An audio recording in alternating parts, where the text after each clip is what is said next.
BSc second year के fourth semester chemistry के एक और लेक्चर में आप सभी का स्वागत करता हूं। मैं हूं आपका भैया ऋषभ सिंह और आप सभी देख रहे हैं आपका अपना यूट्यूब चैनल ऋषियस क्लासेस। और आज के इस वीडियो में हम बात करने वाले हैं जो हमारा पेपर है quantum mechanics and analytical technique, उसका जो यूनिट 2 है जिसमें हम एलिमेंट्री क्वांटम मैकेनिक्स के बारे में पढ़ते हैं, उसी का हम सेकेंड लेक्चर लेकर आ चुके हैं। इससे पहले वाले लेक्चर में हम लोगों ने यह बात कर लिया है कि ब्लैक बॉडी रेडिएशन क्या होता है। अब ब्लैक बॉडी रेडिएशन पर आधारित बहुत सारे नियम हैं, जिसमें से हमारे पास एक नियम हमारे जो सिलेबस के अंतर्गत है वो है प्लांक्स रेडिएशन लॉ। यह थियरी मैक्स प्लांक द्वारा दिया गया था और मैक्स प्लांक काफी जाने माने काफी बुद्धिमान साइंटिस्ट थे, तो उन्होंने ब्लैक बॉडी पर आधारित अपने नियम को दिया और ये नियम कई सारे नियमों को मिलाने के बाद बना हुआ है। यानी कि मैक्स प्लांक इससे पहले जितने भी ब्लैक बॉडी रेडिएशन पर आधारित नियम दिए गए थे उन सभी का अध्ययन किए थे और उनके बाद एक नियम मैक्स प्लांक खुद ने दिया और उसी नियम के बारे में हम पढ़ेंगे।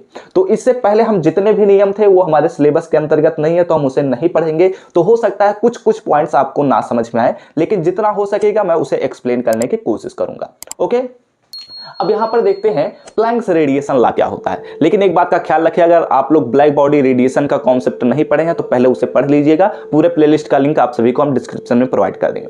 देखो, प्लैंक्स रेडिएशन लॉ यह बात कहता है कि देखो, according to Planck theory, Planck's का जो थियरी था मैक्स प्लांक, ठीक है, मैक्स प्लांक जो मैक्स प्लांक थे वो एक्चुअली आइंस्टीन के काफी घनिष्ठ मित्र थे, तो उन्हीं के द्वारा यह थियरी दिया गया था। तो मैक्स प्लांक द्वारा यह जो थियरी दिया गया था उसमें यह बात बोली जा रही है, कुछ एजम्पशंस हैं, जैसे कि पहला एजम्पशन यह आता है, the oscillator of A black body can have only a discrete amount of energy depending upon frequency of the oscillator. तो सबसे पहले ये बात तो समझ लो कि ब्लैक बॉडी का ऑसिलेटर क्या होता है। तो जैसे ब्लैक बॉडी जो होता है, ठीक है, तो उसके अंतर्गत मॉलिक्यूल्स होंगे। तो जो मॉलिक्यूल्स होते हैं जब उन पर रेडिएशंस पड़ते हैं तो वो क्या करते हैं, कंपन शुरू कर देते हैं। क्या होता है, एटॉमिक ऑक्सीलेशन शुरू हो जाता है, यानी कि वो अपने जगह पर थिरथिराना शुरू हो जाते हैं। तो उन्हीं को ही हम ऑसिलेटर कहते हैं, क्योंकि जब वो थिरथिराते हैं यानी कि ऑसिलेशन करते हैं अपनी जगह पर, तो उनसे क्या होता है ना, एनर्जी रिलीज होना शुरू हो जाता है।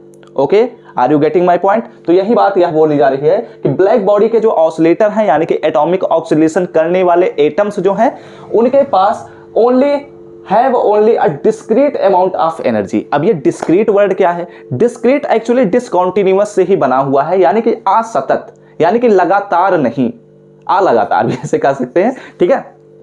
तो वो क्या करते हैं, डिस्क्रीट अमाउंट ऑफ एनर्जी को रखते हैं, जो कि डिपेंड करता है उनके फ्रीक्वेंसी पर। जो हमारे ऑसिलेटर्स हैं, जो एटम्स हैं जो ऑसिलेट करते हैं, उनके फ्रीक्वेंसी पर डिपेंड करता है कि वो कितनी तेजी से कंपन करना शुरू कर रहे हैं, ठीक है। और जो उनकी एनर्जी होती है वह जब डिस्क्रीट अमाउंट ऑफ एनर्जी होती है तो उसे हम कुछ इस प्रकार रिप्रेजेंट करते हैं, E is equal to NH nu. Nu हमारे पास फ्रीक्वेंसी है, H जो हमारे पास है वो हमारे H जो है वो प्लांक्स कांस्टेंट है और N जो है वो नंबर ऑफ मॉलिक्यूल्स को रिप्रेजेंट कर रहा है। तो अगर हम N का वैल्यू इतने से इतने वेरी कर सकते हैं, यानी कि 0 1 2 3 एंड सो ऑन हम करते हैं। Okay, are you getting my point? तो ये प्लांक थियरी का पहला स्टेटमेंट है, ठीक है। बस समझ लेते हैं, क्योंकि ये एक्चुअली आप सभी के एग्जाम में हो सकता है ना आए, और आएगा भी तो बहुत छोटे क्वेश्चन में आएगा, ठीक है।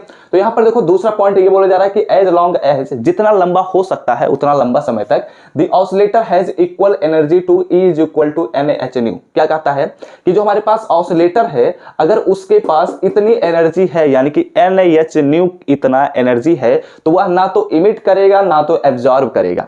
वह किसी भी प्रकार के ना तो एनर्जी को इमिट कर पाएगा और ना ही एब्जॉर्ब कर पाएगा, यानी कि हम कह सकते हैं कि वो थर्मोडायनेमिक इक्विलिब्रियम में भी है, यह भी कहा जा सकता है। क्योंकि थर्मोडायनेमिक इक्विलिब्रियम वही स्टेट होता है किसी भी सबस्टेंस या किसी भी मैटर का जिस स्टेट पर वह एनर्जी को जितना ही एब्जॉर्ब करेगा उतना ही इमिट कर देगा। वो किसी भी प्रकार की एक्स्ट्रा एनर्जी को रख नहीं पाएगा, या फिर एक प्रकार से ऐसे भी कह सकते हैं कि सिस्टम का जो हमारे पास टेम्परेचर होगा या स्टेट फंक्शंस होंगे वो सराउंडिंग के स्टेट फंक्शंस के बराबर हो जाएंगे, दोनों ही कांस्टेंट पोजीशन पर पहुंच जाएंगे। ओके, तो यहां पर प्लांक ने ऐसे बहुत सारे एजम्पशंस दिए थे, तो उन्हीं एजम्पशंस के आधार पर उन्होंने लैम्डा वेवलेंथ पर ब्लैक बॉडी की एनर्जी के लिए एक फार्मूला या रिलेशनशिप दिया, जिसे हम कुछ इस प्रकार रिप्रेजेंट करते हैं, E lambda is equal to 8 pi HC upon में लैम्डा के power 5 into 1 upon E to the power HC divide by KT lambda minus 1। अगर नहीं दिख रहा हो आप सभी को क्लियर, तो ये चीजें मैं जो बोला हूं उसी को नोट डाउन कर लेना। अब देखो यहाँ पर E लैम्डा जो है वो लैम्डा वेवलेंथ पर ब्लैक बॉडी द्वारा एनर्जी को रिप्रेजेंट कर रहा है। 8 पाई तो हमारे पास कांस्टेंट है, h जो है वो हमारे पास प्लैंक्स कांस्टेंट है, c जो है वह वेलोसिटी ऑफ लाइट है, लैम्डा जो है वो हमारे पास वेवलेंथ है जो रेडिएशंस हमारे पास आ रहे हैं। और यहाँ पर हम बात कर लेते हैं तो h प्लैंक कांस्टेंट, c हमारे पास वेलोसिटी ऑफ लाइट, k जो है वह बोल्ट्जमैन कांस्टेंट होता है, t जो होता है वह एब्सोल्यूट टेम्परेचर होता है। तो इन्हीं के बारे में मैंने यहाँ पर भी लिख दिया कि where this is this. Okay, तो take the screenshot, then we are going to discuss the derivation of the energy of the black body at lambda wavelength. Okay, so take the screenshot. So now we are going to discuss the derivation of Planck's radiation law. यहां पर आप लोग heading डालिए अगला derivation. Derivation में हम क्या करने वाले हैं कि जो हमारे पास प्लांक द्वारा रेडिएशन लॉ बताया गया है, जिसमें हमने लैम्डा वेवलेंथ पर ब्लैक बॉडी का जो एनर्जी का हमने एक्सप्रेशन कैलकुलेट किया था, उसी के बारे में अब हम बात करने वाले हैं। ठीक है, तो चलिए एक एक करके हम समझना शुरू करते हैं। वैसे एक बात का ख्याल रखना, ये जो है डेरिवेशन, ये फिजिक्स का डेरिवेशन है, तो हो सकता है आप सभी के एग्जाम में ना आए, लेकिन आप सभी के बुक में मेंशन है, इसीलिए मैं करा दे रहा हूं, अदरवाइज आप लोग स्किप भी कर सकते हैं चीजों को। ठीक है, तो देखो यहां पर क्या बोला जा रहा है, the black body radiation of linear oscillators can assume only the discrete values 0, hν, 2hν and so on. ठीक है, क्या कहता है, जो हमारे पास ब्लैक बॉडी रेडिएशंस के जो लीनियर ऑसिलेटर्स हैं, उनके पास केवल डिस्क्रीट वैल्यूज ऑफ एनर्जी रखेंगे। ये हम एज्यूम करके चल रहे हैं क्योंकि ये प्लांक के द्वारा एज्यूम किया गया था, जिसमें हमारे पास उनके एनर्जीज के जो वैल्यू है वो is equal to hν, 2hν and so on होगा। ठीक है, फिर उन्होंने कहा कि if n0, n1, n2 and so on be the number of oscillators per unit volume, एक छोटे यूनिट वैल्यूम में हम लेते हैं जिसका लंबाई भी एक है, चौड़ाई भी एक है और ऊंचाई भी एक है, एक हम क्यूब को ले रहे हैं, तो उसमें नंबर ऑफ मॉलिक्यूल्स को, नंबर ऑफ ऑसिलेटर्स को हमने काउंट किया, तो हमारे पास मिल रहा है n0, n1, n2 and so on. ठीक है, तो टोटल नंबर ऑफ ऑसिलेटर्स को अगर हमें निकालना है, यानी कि n इज इक्वल टू हमारे पास क्या होगा, n0 हो जाएगा प्लस n1 हो जाएगा प्लस n2 हो जाएगा and plus and so on. ये हमारे पास क्या बनेगा, इक्वेशन नंबर 1 बना लीजिए। ठीक है, फिर देखो मैक्सवेल ने एक रिलेशन दिया था, मैंने कहा था ना कि हमारे पास जो ब्लैक बॉडी रेडिएशन है, ये मैक्स प्लांक द्वारा कई सारे थियरी को पहले पढ़ा गया, फिर उसके बाद दिया गया था। तो उसी में मैक्सवेल ने एक रिलेशन दिया था कि the number of oscillators nr having energy er, जो हमारे पास नंबर ऑफ ऑसिलेटर्स हैं जिन्हें हम नाम दे रहे हैं nr, तो उनके पास जो एनर्जी रखी जा रही है वो er है। तो इस गिवन बाय वह कुछ इस प्रकार दिया गया था, उन्होंने कहा था कि हमारे पास जो नंबर ऑफ ऑसिलेटर्स यानी कि er होते हैं वो होते हैं n0। ठीक है, ध्यान दीजिएगा, समझने की कोशिश करिए, अगर ना समझ में आए तो भी कोई परेशान होने की बात नहीं है। n0 e to the power minus er upon में kt होता है। ठीक है, क्या होता है, kt होता है।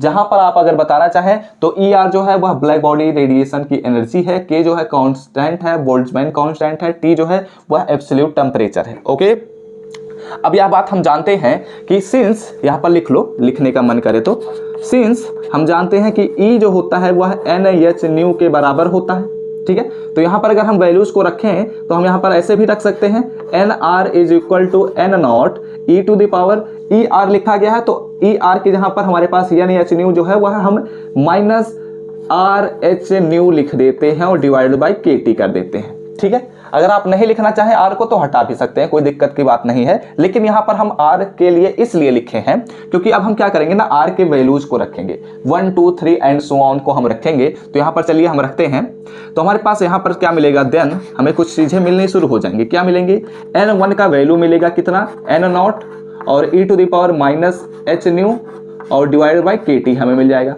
फिर अगर हम n2 का वैल्यू अगर हम कैलकुलेट करते हैं तो हमें मिलेगा n0 e to the power minus r की जहां पर हम क्या रख देंगे 2, तो 2hν अपॉन में kt हो जाएगा।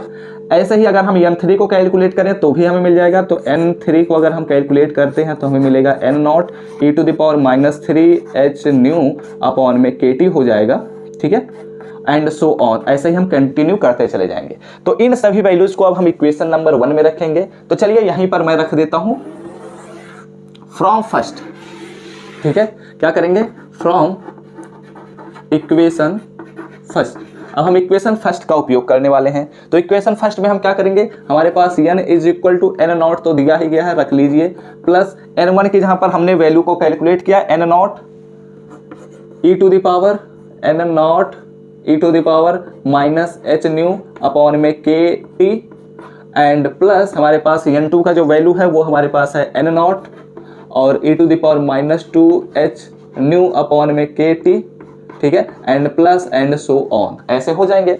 अब हम क्या करते हैं ना कि यहाँ से n0 हर एक टर्म में हम देख सकते हैं प्रस्तुत है या प्रेजेंट है, तो इसे क्या करते हैं हम कॉमन ले लेते हैं। तो अगर n0 को हम कॉमन लेंगे तो यहाँ पर क्या मिलेगा 1 प्लस e⁻⁻h न्यू अपॉन में kt and plus e⁻²h new upon में kt and plus and so on हमारे पास मिलेगा, ठीक है। अब यहां पर ध्यान दीजिएगा, यहां पर एक लॉजिक होता है, सिंस क्या लॉजिक होता है, हमारे पास एक फार्मूला है एक्चुअली, और वह फार्मूला ये है कि हमारे पास 1 माइनस e⁻⁻x के इनवर्स अगर हम करते हैं तो हमें मिलता है 1 plus e⁻⁻x plus e⁻⁻2x and plus and so on हमें मिलता जाता है, ठीक है। तो अब इसी फार्मूले का हम इसमें उपयोग करने वाले हैं। यहां पर अब हम सपोज करेंगे कि हमारे पास जो x है, ठीक है, x का वैल्यू h न्यू अपॉन में kt है। तो अब इसी फार्मूले को अगर यहां पर हम उपयोग करेंगे तो कुछ इस प्रकार हमें देखने को मिलेगा, यही वाला equation n is equal to हमारे पास हो जाएगा, यहां पर लिख लो then n is equal to हमारे पास हो जाएगा n0 और इंटू 1 माइनस e⁻⁻x की जहां पर हमारे पास क्या है h न्यू अपॉन में kt के पावर -1। अब हम क्या करेंगे, इसी फार्मूले को कुछ ऐसे भी लिख सकते हैं, n0 अपॉन में हमारे पास हो जाएगा 1 माइनस e⁻⁻h न्यू अपॉन में kt हो जाएगा, ठीक है। अब इसी फार्मूले को ऐसे भी हम रीअरेंज कर सकते हैं। अब हमने यहाँ पर n का वैल्यू हमने कैलकुलेट किया, यानी कि इसे क्या बना लीजिए ना, इसे एक इक्वेशन बना लीजिए, इक्वेशन नंबर 2। अब इस नंबर की सहायता से ये हमारे पास क्या है, नंबर ऑफ ऑसिलेटर्स हैं, टोटल नंबर ऑफ ऑसिलेटर्स हैं, ठीक है। तो अब n की सहायता से हमें एनर्जी को कैलकुलेट करना है।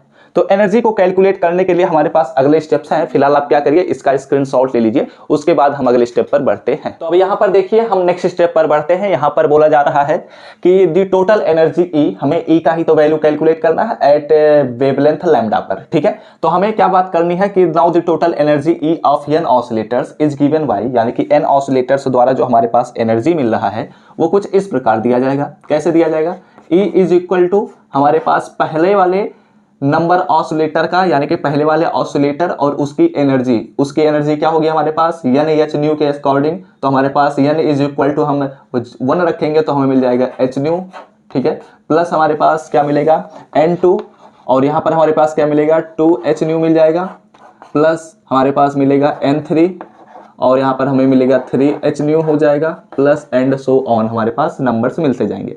अब हम क्या करते हैं ना, एक बात ध्यान दीजिएगा, यहाँ पर h न्यू हर वाले टर्म में है, तो क्या करते हैं ना कि h न्यू को हम कॉमन ले लेते हैं। तो अगर हम h न्यू को हम कॉमन लेते हैं तो हमें मिलता है n1 प्लस n2, और एक काम करते हैं ना 2 को भी आगे ले लेते हैं तो 2n2 हो जाएगा। यहाँ पर हमारे पास 2n2, नाइट्रोजन मत समझ लेना नहीं तो काम गड़बड़ हो जाएगा। यहाँ पर हमारे पास मिलेगा 3n3 plus and so on. और देखो अभी हम लोगों ने n1 n2 और n3 एंड सो ऑन के हमने वैल्यूज को कैलकुलेट किया है। तो अभी हम क्या करेंगे, उन्हीं वैल्यूज को यहाँ पर रख देते हैं। तो यहाँ पर जब हम वैल्यूज को रखेंगे तो यहाँ पर h न्यू हो जाएगा और n1 का वैल्यू हमारे पास क्या था n2 e⁻⁻h न्यू अपॉन में kt था, ठीक है। आई होप आप सभी को भी याद होगा ये बात, अगर नहीं याद है तो कॉपी में आप लिखें, ध्यान दीजिएगा। यहाँ पर देखो हमारे पास 2 n0 हो जाएगा e⁻⁻2h न्यू अपॉन में kt हो जाएगा, एंड प्लस हमारे पास 3 हो जाएगा, n3 का जो हम रखेंगे तो हमारे पास मिलेगा n0 e⁻⁻3h न्यू अपॉन में kt हो जाएगा, ठीक है, and plus and so on हमारे पास मिलेगा। अब देखो हम क्या करते हैं ना कि n0 हर वाले टर्म में है, कॉमन ले लीजिए। तो अगर हम कॉमन लेते हैं तो हमारे पास हो जाएगा n0 h न्यू, ठीक है, और यहाँ पर हमारे पास क्या मिलता है, एक काम करते हैं ना, यहाँ पर देखो e⁻⁻ch न्यू अपॉन में kt, e⁻⁻ch न्यू अपॉन में kt, यहाँ पर 2 में पावर है, यहाँ पर 3 में पावर है, अगले वाले में 4 पावर आएगा, तो उन्हें भी हम कॉमन ले लेते हैं। तो अगर हम कॉमन लेंगे तो हमें क्या मिलेगा, हमें मिलेगा यहाँ पर e⁻⁻h न्यू अपॉन में kt हमारा कॉमन हो जाएगा, ठीक है। तो क्या मिल रहा है हमारे पास, ये तो पूरा हमने कॉमन ले लिया तो 1 बच गया, प्लस यहाँ पर क्या मिल रहा है 2 e⁻, एक चला गया है तो बचा क्या है, एक ही बचा है तो -h न्यू अपॉन में kt बचेगा, और यहाँ पर 3 है तो केवल 2 बचेगा, तो यहाँ पर हो जाएगा प्लस 3 e⁻⁻h न्यू, और सॉरी 2h न्यू यहाँ पर बच रहा है, -2h न्यू अपॉन में kt, ठीक है, and plus and so on, okay. Are you getting my point. अब देखो हम क्या करते हैं ना, एक काम करते हैं, अपने फार्मूले को हम थोड़ा सा छोटा बनाना चाहते हैं, ठीक है। तो समझने की कोशिश करिए हम क्या करने वाले हैं। यहां पर जो हमारे पास e to the power minus H nu upon में kt लिखा गया है, इसको हम x के बराबर सपोज कर लेते हैं, ठीक है। वैसे आप ना भी सपोज करें तो भी काम हो जाएगा, लेकिन हम सपोज कर लेते हैं, इससे क्या होगा, थोड़ा समझने में आसानी होगी। तो यहां पर हम क्या करते हैं, लेट हम कुछ इस प्रकार लेते हैं कि let x is equal to, हम सपोज कर लेते हैं e to the power minus H nu upon में kt, ठीक है, हमने सपोज कर लिया। अब इसमें इन वैल्यूज को रख देंगे, तो ये हमारे पास क्या है, e is equal to something, then हमारे पास क्या मिलेगा, e इज इक्वल टू, यहां पर हो जाएगा हमारे पास n नॉट h न्यू, और हमने क्या लिया है, e to the power minus H nu upon में kt की जहां पर हमने x सपोज किया है, तो यहां पर x हो जाएगा 1 प्लस 2, और यहां पर हो जाएगा x प्लस 3, और यहां पर हो जाएगा x स्क्वायर, यही तो होगा, हाँ, and plus and so on. Okay, are you getting my point. अब देखो एक फार्मूला होता है, हो सकता है आप सभी को ना पता हो, लेकिन एक्चुअली एक फार्मूला होता है कि 1 माइनस, सिंस, यहां पर लिख लो, सिंस, क्या लिख लो, since 1 minus e to the power, sorry 1 minus x के पावर माइनस 2 जो होता है, उसका फार्मूला होता है 1 plus 2x plus 3x square plus dot dot dot होता है, ठीक है। देन इस सिचुएशन में हमारे पास क्या मिल जाएगा, हमारे पास यही वाला फार्मूला यहाँ पर लिख दिया जाएगा। तो यहाँ पर e इज इक्वल टू हमें क्या मिल रहा है, n नॉट और h न्यू x, और यहाँ पर हमारे पास क्या मिल रहा है, 1 माइनस x का माइनस 2 पावर, ठीक है। अब यहाँ पर हम क्या करते हैं, यहाँ पर n नॉट हो जाएगा, यहाँ पर h न्यू हो जाएगा, और यहाँ पर x अपॉन में क्या कर देते हैं, 1 माइनस एक्स स्क्वायर लिख देते हैं, क्योंकि पावर माइनस 2 है तो नीचे करेंगे तो प्लस 2 हो जाएगा। ओके, अब यहाँ पर x के वैल्यूज को रख देते हैं, तो x का वैल्यू हमने ये सपोज किया था, तो यहाँ पर मिल रहा है n नॉट h न्यू, और x का वैल्यू हमारे पास हमने सपोज किया है into e to the power minus h nu upon में kt, और डिवाइडेड बाई हमारे पास मिलेगा 1 minus e to the power minus h nu upon में kt का होल स्क्वायर, ठीक है। इतनी बातें आप लोगों को क्लियर हो चुकी होंगी। तो आप क्या करिए, सबसे पहले अब यहाँ पर स्क्रीनशॉट ले लीजिए। हमने ये E का वैल्यू कैलकुलेट किया, यानी कि टोटल एनर्जी हमने N ऑसिलेटर द्वारा दिए गए एनर्जी, टोटल एनर्जी को हमने यहाँ पर कैलकुलेट किया है, ठीक है। तो क्या करिए, पहले इसका स्क्रीनशॉट ले लीजिए, उसके बाद हम अगले स्टेप पर बढ़ते हैं, ठीक है। तो हम हट रहे हैं, आप लोग स्क्रीनशॉट लीजिए। तो हमने N ऑसिलेटर द्वारा टोटल नंबर ऑफ एनर्जीज को हमने कैलकुलेट कर लिया। तो अब उसके अगले स्टेप पर हम बढ़ते हैं। यहाँ पर हमने जब टोटल एनर्जी को कैलकुलेट कर लिया, तो अब हम एवरेज एनर्जी को कैलकुलेट करने वाले हैं। Here the average energy of oscillator is given by E bar is equal to E upon में n, यानी कि अगर हम एवरेज एनर्जी को कैलकुलेट करना चाहते हैं तो total energy divide by total numbers of oscillators, उसी को निकाल लेते हैं तो हमारे पास टोटल एनर्जी मिल जाता है। तो हमने एनर्जी को कैलकुलेट किया है, हमारे पास अभी एक फार्मूला मिला था, और n के यानी कि टोटल नंबर ऑफ ऑसिलेटर्स को भी हमने कैलकुलेट किया था। इक्वेशन नंबर आई थिंक हमने 2 बनाया था, तो उन्हीं वैल्यूज को अब यहाँ पर हम क्या करते हैं, रख देते हैं।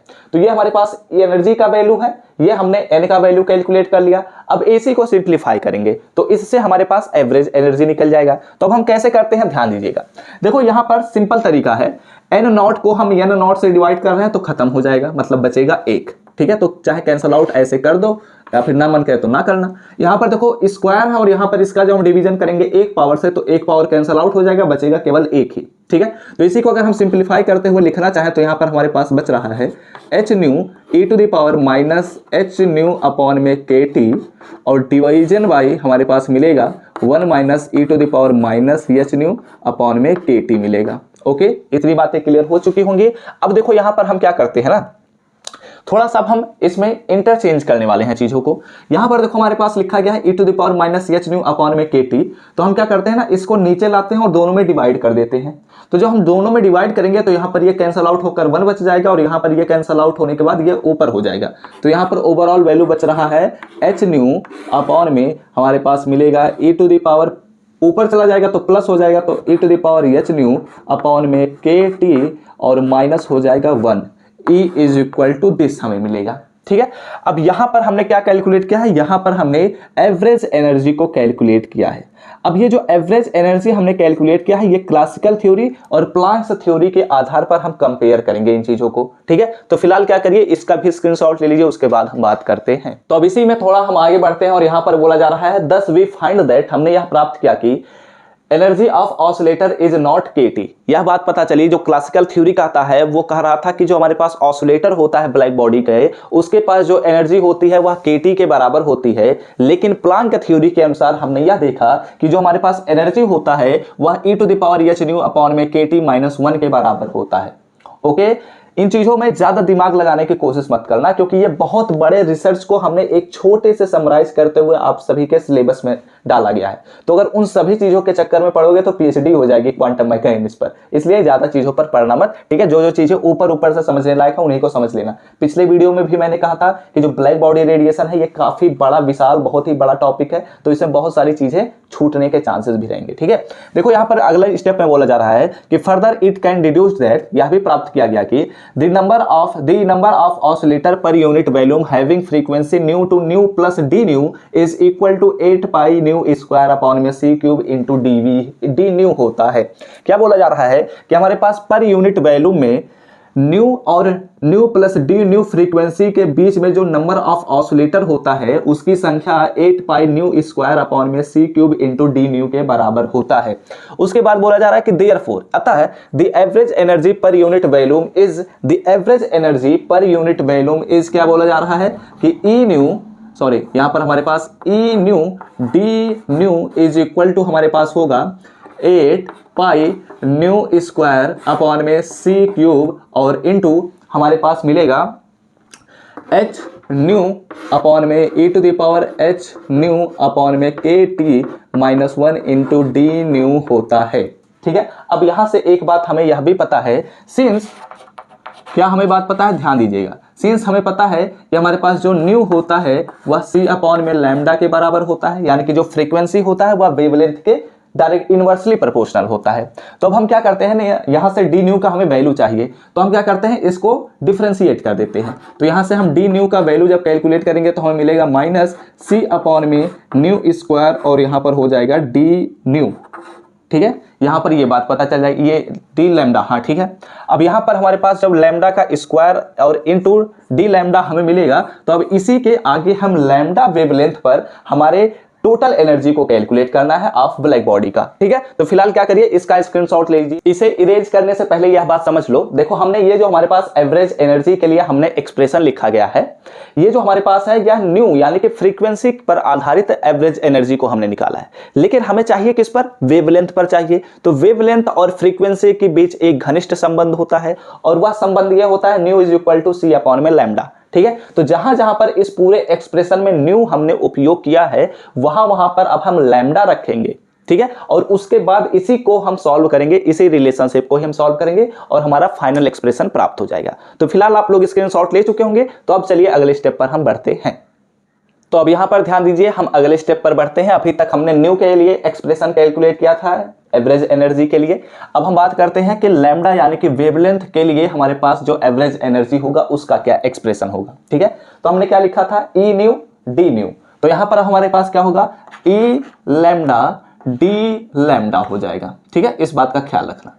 अब देखो इसके बाद अगले स्टेप में हमने क्या लिखा था, 8 पाई न्यू, 8 हमारे पास था 8 पाई न्यू स्क्वायर, तो न्यू स्क्वायर तो हमने न्यू का वैल्यू लिख दिया था सी बाई लैम्डा स्क्वायर, ठीक है, सी बाई लैम्डा। तो हमारे पास क्या हो जाएगा, यहाँ पर हो जाएगा सी बाई लैम्डा का होल स्क्वायर मिल जाएगा और अपॉन में क्या था, सी क्यूब था। आप लोग को एक्सप्रेशन याद होगा, आप लोग लिखे भी होंगे, ठीक है। उसके बाद अगले स्टेप पर बढ़ते हैं तो हमें मिलता था एच न्यू, तो एच न्यू यानी कि एच और सी बाई लैम्डा यानी कि एच सी बाई लैम्डा हो जाएगा और डिवाइड बाई हमारे पास क्या मिलेगा, E to the power H nu, तो न्यू मतलब हो जाएगा सी बाई लैम्डा। एक काम करता हूं, थोड़ा अच्छे से समझाने के लिए इसे क्या करता हूं, थोड़ा बड़े में लिख देता हूं, E to the power H C by lambda और इसका जो डिवीजन था वो के बाई टी से था और -1 था, ठीक है, यही तो था। और इसमें हमारे पास लिखा गया था ई डी न्यू, ठीक है। तो डी न्यू का भी हमने वैल्यू कैलकुलेट किया है, तो हमें मिला था -c अपॉन में लैम्डा का स्क्वायर और डी लैम्डा हमें मिला है, ठीक है। अब इसी को ही हमें सिंप्लीफाई करना है। कैसे सिंप्लीफाई करेंगे, ध्यान दीजिएगा। एक काम करते हैं ना, इसी को थोड़ा सा पहले हम सॉल्व करते हुए लिख लेते हैं, 8 पाई और यहाँ पर क्या मिलेगा, सी स्क्वायर, ठीक है। क्या मिल रहा है, 8 pi C square divided by हमारे पास सी क्यूब रहेगा ही रहेगा और लैम्डा स्क्वायर भी नीचे आ जाएगा, ठीक है, इनटू यहाँ पर हमें मिल रहा है एच सी बाई लैम्डा और डिवीजन बाई, हमारे पास जब डिवीजन होगा तो यहाँ पर एच सी हो जाएगा और लैम्डा जो है वह नीचे चला जाएगा, तो लैम्डा के टी हमें मिल जाएगा और -1 हो जाएगा। और यहाँ पर हम क्या करते हैं ना, इसका अब हम मैग्नीट्यूड केवल लेते हैं, इसके साइन प्लस हो माइनस हो इससे फर्क नहीं पड़ता, हमें केवल मैग्नीट्यूड को लेना है। तो अब हम क्या करेंगे ना, यहाँ पर हम c बाई लैम्डा स्क्वायर ले लेंगे और d लैम्डा से हमें इसका इंटीग्रेशन करना रहेगा। ओके, माइनस क्यों हमने वर्ड हटाया, क्योंकि हम केवल इसका मैग्नीट्यूड ले रहे हैं, इसका हम साइन नहीं ले रहे हैं। ठीक है, अब इसी को से हम सिंप्लीफाई कर लेते हैं। तो अगर इसको हम सिंप्लीफाई करेंगे तो यहाँ पर ध्यान दीजिए c क्यूब से c स्क्वायर और c हमारे पास कैंसल आउट हो जाएगा। उसके बाद हमारे पास क्या बच रहा है, ध्यान दीजिएगा, यहाँ पर देखो लैम्डा का स्क्वायर है और यहाँ पर हमारे पास लैम्डा है। ठीक है, तो ये जो लैम्डा है एक्चुअली इसे भी हम नीचे ही उठा लेते हैं, तो यह जब लैम्डा हमारे पास नीचे आएगा, ठीक है, क्योंकि यह डिवीजन में है तो यहाँ पर मल्टीप्लाई होगा, तो यहाँ पर जब लैम्डा आएगा तो यहाँ पर लैम्डा से मल्टीप्लाई इसमें होगा। ठीक है, तो अब इसी को हम थोड़ा सा सिंप्लीफाई करते हुए लिखते हैं, हमारे पास क्या बच रहा है 8 पाई और यहाँ पर क्या मिल रहा है 8 पाई सी। ठीक है, और डिवीजन करेंगे हम किससे, lambda square into lambda square, यानी कि हो जाएगा लैम्डा के पावर 5। और यहाँ पर हमारे पास क्या बच रहा है h अपॉन में e to the power H C upon में k लैम्डा t -1, और हमारे पास क्या मिल रहा है, और कुछ भी नहीं मिल रहा है, यहाँ पर d लैम्डा मिल रहा है, और यहाँ पर हमारे पास क्या है e लैम्डा d लैम्डा। अब इसी को ही हम सिंप्लीफाई कर देते हैं, यानी कि d लैम्डा को हम हटा देते हैं, तो हमारे पास मिलेगा E lambda is equal to 8 pi C upon में लैम्डा के पावर 5, और यहाँ पर हमें मिल रहा है h अपॉन में e to the power H C upon में k लैम्डा t -1। और यही तो हमें एक्सप्रेशन कैलकुलेट करना था for the Planck's radiation law, और यही तो हमारा काम था और हमने प्रूव भी कर दिया। ठीक है, तो आप लोग क्या करिए, इसका स्क्रीनशॉट ले लीजिए, एक लाइन नीचे लिख लीजिएगा कि this relationship is known as Planck's radiation law. Okay, are you getting my point. तो अब आप लोग को यह समझ में आ चुका होगा, अगर थोड़ा बहुत भी समझे तो अच्छी बात है, इसी को बस प्रैक्टिस कर लीजिएगा, आप सभी को सब कुछ पता चल जाएगा, क्योंकि एग्जाम में अगर पूछा जाता है तो प्रैक्टिस पर ही सॉल्व किया जा सकता है, अदरवाइज इसे ना तो आप याद कर सकते हैं और ना तो बहुत ज़्यादा समझ ही पाएंगे, क्योंकि यह बहुत बड़ा एक थियरी था जिसे हम समराइज करते हुए आप सभी के सामने प्रस्तुत किए हैं। ओके, तो इस वीडियो को यहीं पर हम समाप्त करते हैं। जो अगला लेक्चर आएगा वो फोटो इलेक्ट्रिक इफेक्ट पर रहेगा। जो ये थियरी है प्लांक्स द्वारा जो दिया गया थियरी है, इसी को ही अल्बर्ट आइंस्टीन ने थोड़ा मॉडिफाई किया था और उसी को ही हम फोटो इलेक्ट्रिक इफेक्ट के अंतर्गत पढ़ते हैं। ठीक है, तो इसी के साथ इस वीडियो को समाप्त करते हैं। वीडियो अच्छा लगा हो तो लाइक कर दीजिएगा, कमेंट करके बता दीजिएगा कि आप सभी को यह लेक्चर समझ में आया ही या नहीं। अगले लेक्चर्स के नोटिफिकेशन पाने होंगे तो सब्सक्राइब करने के साथ बेल जरूर आइकन पर ऑल सेलेक्ट करिएगा। तो हम सब मिलते हैं अपने नेक्स्ट लेक्चर में, तब तक पढ़ते रहिए, संघर्ष करते रहिए और सफल होते रहिए।